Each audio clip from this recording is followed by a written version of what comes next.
comment sont utilisés les psychédéliques, contre quelle pathologie et quels sont les résultats pour le moment? Je sais pas s'il y a vraiment des études publiées ou si c'est juste des, comment dire? Des essais? Alors, les psychédéliques, on dit parfois qu'ils ont une action transdiagnostique. Ça veut dire qu'ils ont plusieurs indications, dans plusieurs pathologies, notamment toutes les pathologies qui sont un peu, caractérisées par un mode de fonctionnement rigide.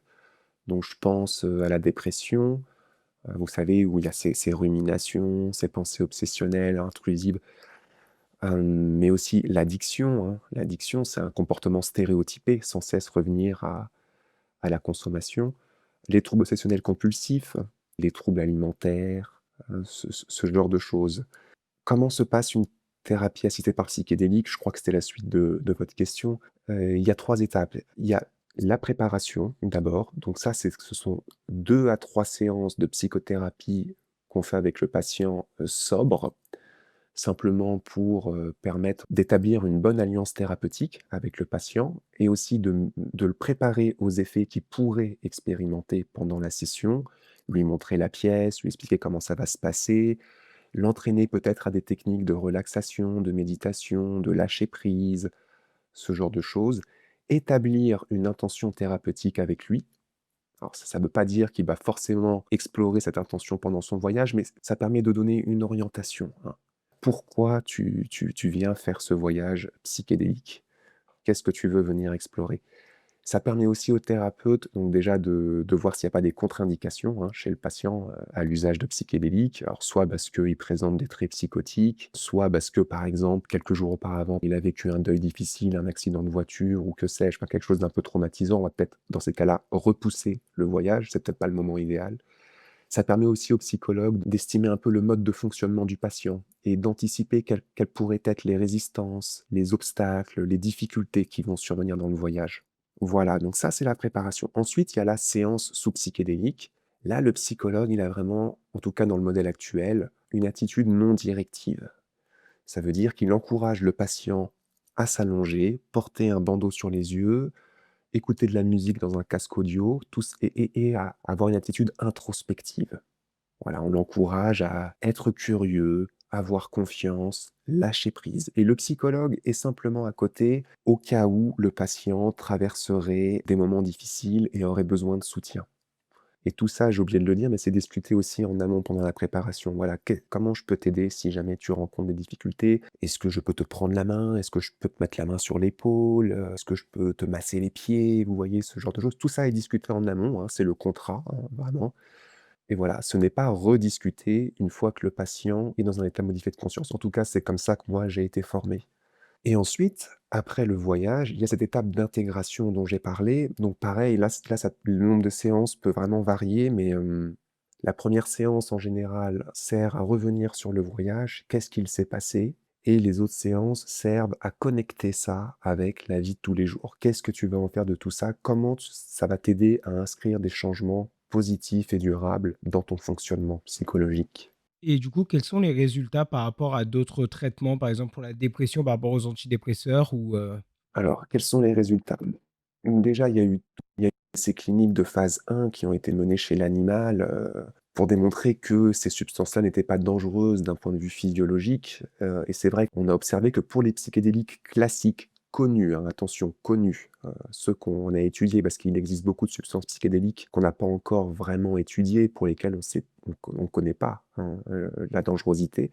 Mais pour ceux qu'on connaît, type LSD, mescaline, DMT, psilocybine, les effets physiologiques, il y en a, notamment une augmentation de la pression artérielle, du rythme cardiaque, mais ils restent sans danger pour une personne en bonne santé.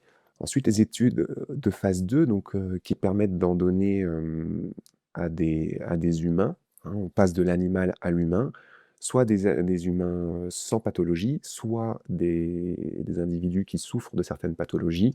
Là aussi, il y a eu plusieurs, résultats d'études qui ont été publiés qui sont assez prometteurs. Enfin, ce que vous avez évoqué, l'essai clinique de phase 3, où on essaye de comparer donc ce nouveau traitement au traitement utilisé actuellement. Il y a un travail qui a été effectué par l'équipe de Carartaris pour comparer l'effet de la psilocybine à celui des antidépresseurs classiques, donc inhibiteurs de la recapture à la sérotonine.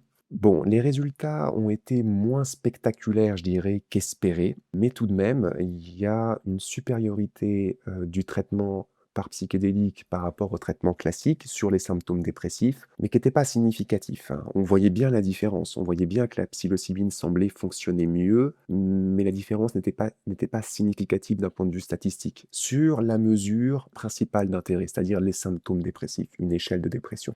Par contre, ce qu'on a remarqué, c'est que sur d'autres mesures, notamment de la qualité de vie, là, les psychédéliques étaient vraiment significativement supérieurs aux antidépresseurs. C'est-à-dire souvent on entend, j'ai entendu des psychiatres dire: «Les antidépresseurs, c'est un petit peu mettre un couvercle sur les émotions, hein, les étouffer et permettre aux patients de vivre sans presque». Et il le prend tous les jours, cet antidépresseur, il y a des effets secondaires et cetera.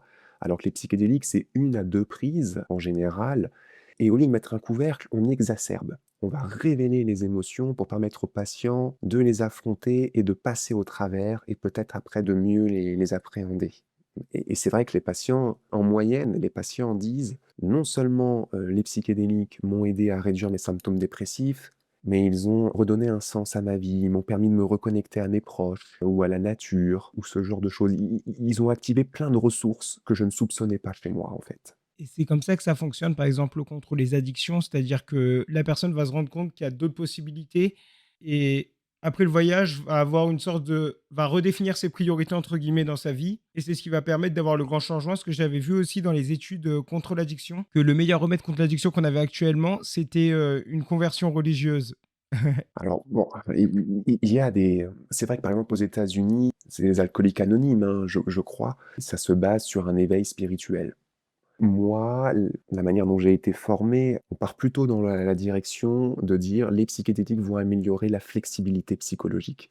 La flexibilité psychologique, qu'est-ce que c'est? Bon, c'est toute une notion. Ça part du principe que qu'est-ce qui crée la souffrance humaine? Enfin, les symptômes, c'est l'évitement expérientiel, c'est-à-dire les tentatives, qu'une personne va mettre en place pour éviter les émotions, les pensées négatives. Des tentatives d'évitement, donc par exemple, boire de l'alcool pour ne pas ressentir l'anxiété. Avec les psychédéliques, on essaye d'induire de la flexibilité, de l'acceptation, hein, de montrer au patient, finalement, si tu acceptes tes émotions négatives, sur le court terme, ça peut être vécu comme inconfortable, mais sur le long terme, ça va être bénéfique.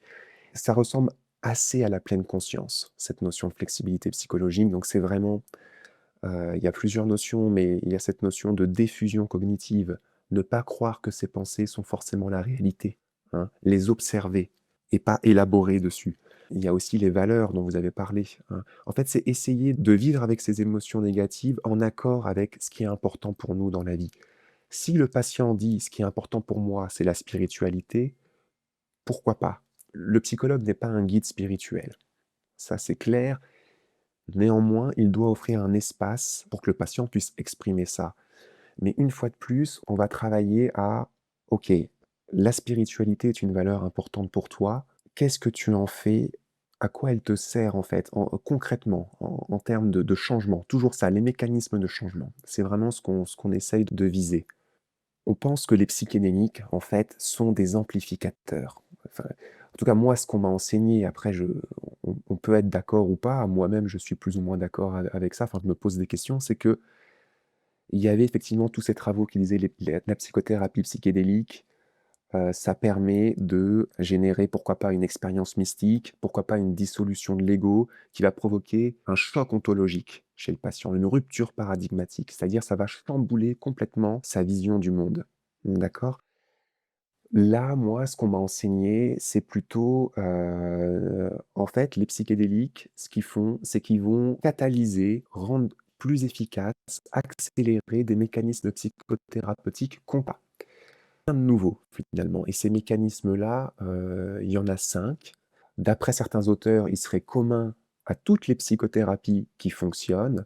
C'est l'alliance thérapeutique, dont on a déjà parlé, la confrontation aux problèmes, hein, les psychédéliques vont confronter à vos problématiques, mais aussi l'activation des ressources, des stratégies on appelle ça les stratégies de coping, c'est-à-dire vous peut-être vous montrer aux patients par l'expérience des manières de faire face à ces problématiques, notamment le lâcher prise. C'est vrai que les psychédéliques, si vous résistez à l'expérience, vous allez être «puni» entre guillemets, hein. L'expérience va devenir assez désagréable et du moment où vous lâchez prise, vous êtes récompensé, si vous voulez. C'est un petit peu du conditionnement, hein.